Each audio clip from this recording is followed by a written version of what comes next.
One day, late in autumn, my master had a long journey to go on business. I was put into the dog cart, and John went with his master. I always liked to go in the dog cart, it was so light. The high wheels ran along so pleasantly. There had been a great deal of rain, and now the wind was very high and blew the dry leaves across the road in the shower. We went along merrily till we came to the toll bar and the low wooden bridge. The river banks were rather high, and the bridge, instead of rising, went across just level, so that in the middle, if the river was full, the water would be nearly up to the woodwork and planks. But as there were good substantial rails on each side, people did not mind it. The man at the gate said the river was rising fast, and he feared it would be a bad night. Many of the meadows were under water, and in one low part of the road the water was halfway up to my knees. The bottom was good, and master drove gently, so it was no matter. When we got to the town, of course I had a good bait, but as the master's business engaged him a long time, we did not start for home till rather late in the afternoon. The wind was then much higher, and I heard the master say to John he had never been out in such a storm, and so I thought, as we went along the skirts of a wood, where the great branches were swaying around like twigs, and the rushing sound was terrible. "I wish we were well out of this wood," said my master. "Yes, sir," said John. "It would be rather awkward if one of these branches came down upon us." The words were scarcely out of his mouth when there was a groan and a crack and a splitting sound, and tearing, crashing down among the other trees came an oak, torn up by the roots. It fell right across the road just before us. I will never say that I was not frightened, for I was.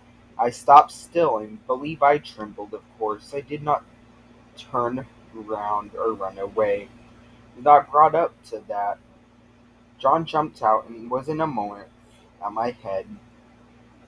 "That was a very near touch," said my master. "What's to be done now?" "Well, sir, we can't drive over that tree, nor yet get around it. There will be nothing for it but to go back to the Four Crossways. That will be a good 6 miles before we get round to the wooden bridge again.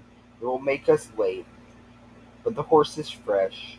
So back we went, and round by the crossroads. But by that time we got to the bridge it was very nearly dark. We could just see the water was over the middle of it. But as that but as that had happened sometimes when the floods were out, master did not stop.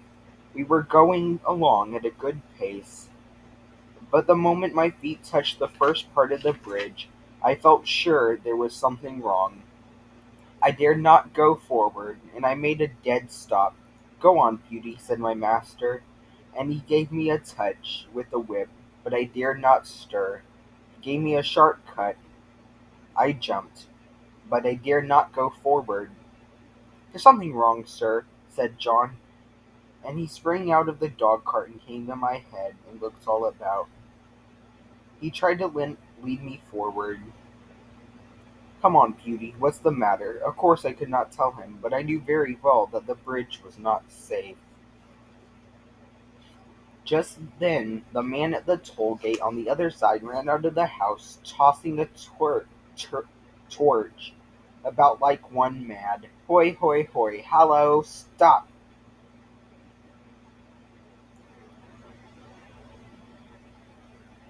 "What's the matter?" shouted my master. "The bridge is broken in the middle, and part of it is carried away. If you come on, you'll be into the river." "Thank God," said my master. "You beauty," said John, and took the bridle and gently turned me round to the right hand road by the river side. The sun had set some time ago. The wind seemed to have lulled off after that furious blast which tore up to the tree. It grew darker and darker, stiller and stiller. I trotted quietly along. the wheels hardly making a sound on the soft road. For a good while neither my master nor John spoke, and then master began in a serious voice. I could not understand much of what they said, but I found they thought, if I had gone on as the master wanted me, most likely the bridge would have given way under us, and horse, chaise, master, and man would have fallen into the river. And as the current was flowing very strong, and there was no light, no help at hand, it was more than likely we should all have been drowned. Master said God had given men reason, but which they could not find out things for themselves. But he had given animals knowledge, which did not depend on reason, and which was much more prompt and perfect in its way, and by which they had often saved the lives of men. John had many stories to tell of dogs and horses, and the wonderful things they had done. He thought people did not value their animals half enough, nor make friends of them as they ought to do. I am sure he makes friends of them if ever a man did. At last we came to the park gate, and found the gardener looking out for us. He said that mistress had been in a dreadful way ever since dark, fearing some accident had happened, and that she had sent James off on justice, the roan cob, towards the wooden bridge to make an inquiry of us.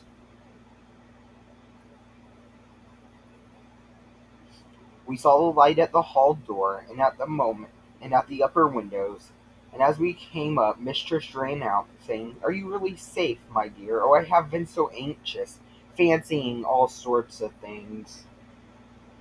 "Have you had no accident?" "No, my dear. But if your Black Beauty had not been wiser than we were, we should all have been carried down the river at the wooden bridge." I heard no more, as they went into the house, and John took me to the stable. Oh, what a good supper he gave me that night! A good bran mash, and some crushed beans with my oats, and such a thick bed of straw, and I was glad of it, for I was tired.